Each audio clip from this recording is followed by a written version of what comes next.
The Galactic Council chamber fell silent as Ambassador Margot placed her hand on the ceremonial datapad, her signature glowing in holographic blue. Across the crystalline table, the Krell Dominion's Supreme Commander, Zaxithor, extended 3 of his 6 appendages in what passed for a diplomatic gesture among his kind. "The treaty is sealed," Zaxithor's translator crackled.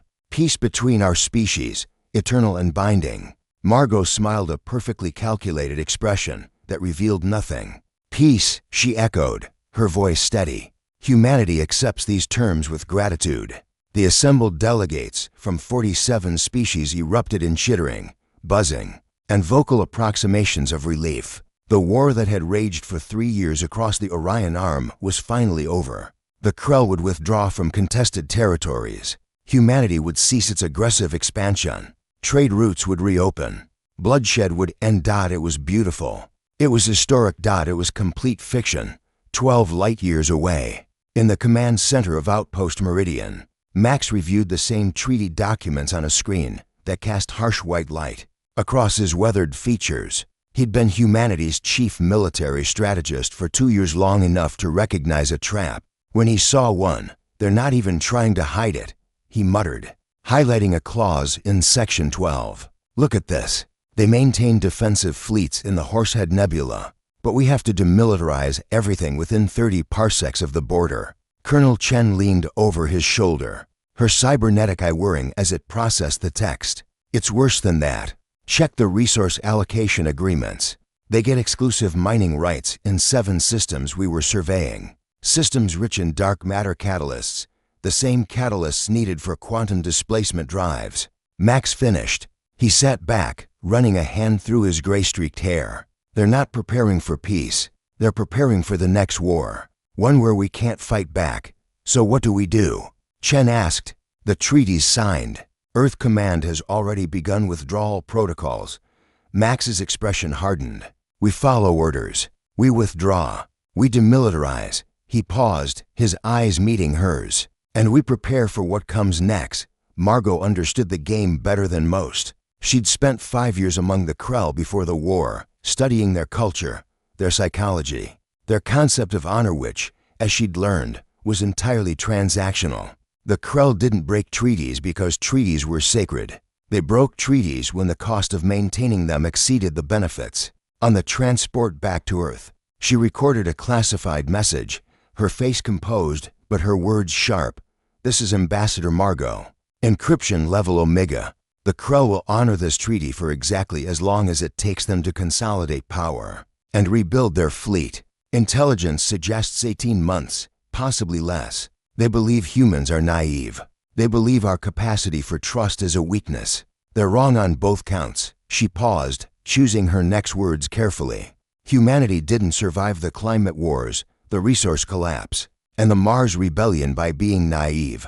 We survived because we learned to smile while preparing for the worst. The Krell think they've outmaneuvered us. Let them think that. We have work to do." The withdrawal was a spectacle. Human warships powered down weapon systems under the watchful sensors of Krell observers. Military installations were decommissioned, their energy signatures dimming on long-range scans. Entire battle groups repositioned to defensive perimeters round core worlds, appearing to hunker down in isolation. What the Krell didn't see were the mining operations that continued. In asteroid fields officially listed as abandoned, they didn't notice the colony. Ships that disappeared into uncharted systems, carrying not refugees, but engineers and soldiers. They couldn't detect the underground factories on 100 human worlds, where new weapons were forged from materials that didn't register on conventional scanners. Humanity had learned, across centuries of conflict with itself, that the best defense was appearing defenseless while building something better. Max coordinated it all from Outpost Meridian, which officially didn't exist anymore. The base had been decommissioned according to treaty terms, but its reactor still hummed beneath miles of asteroid rock, and its crew still worked around the clock. "Report," Max said. Studying the holographic display of Krell fleet movements, Lieutenant Yuki pulled up her data. "They're massing in the Horsehead Nebula, just as predicted. 3 dreadnoughts, 47 cruisers, and counting. They're calling it routine exercises." "Of course they are, Max zoomed in on the formation. How long until Project Lockbox is operational? 6 months ahead of schedule, Chen reported with grim satisfaction. Turns out desperation is an excellent motivator. Max allowed himself a small smile. Project Lockbox, humanity's answer to Krell aggression.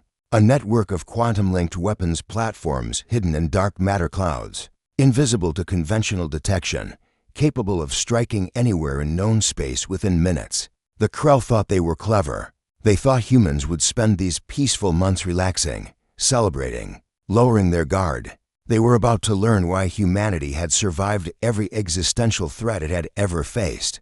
14 months after the treaty was signed, Margot sat in her office overlooking Geneva, reviewing intelligence reports. The Krell fleet was moving. 12 dreadnoughts now, assembled at the border of human space.